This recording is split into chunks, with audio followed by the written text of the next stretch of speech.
Hi, my name is Andreas, and some say the perfect aircraft does not exist yet. So I decided to build it on my own. If you love aircraft, follow me, get it from dream to reality. Let's go! Welcome back, my friends.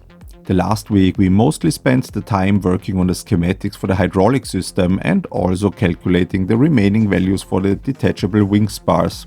So because of that, there is not so much footage to share this time.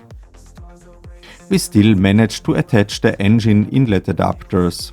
The first step was to align the positioning jig to the exact station on the fuselage. We marked it with chalk markers to be sure we will find the position again when it moves.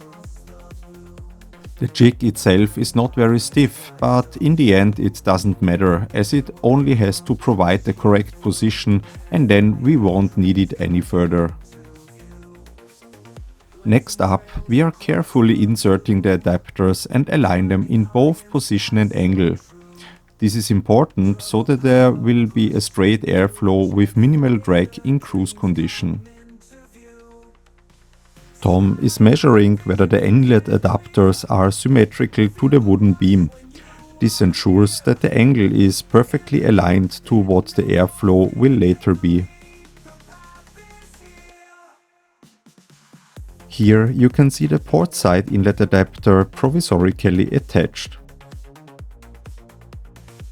Also the starboard side is looking good. Let's mark the position and then get to the gluing part.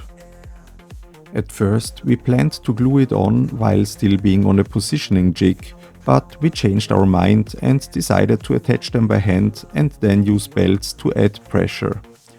We still had two wood pieces from a spare beehive lying around, which had the perfect size. We chose to use pattern coat as the glue, as it is the same material as the surface and it also dries much faster than our epoxy. We only needed a very small amount, but my sinuses are sensitive and get easily swollen, so I took the mask only as a precaution. Curing time is about 15 minutes, so we have some time left for aligning and to attach the belts.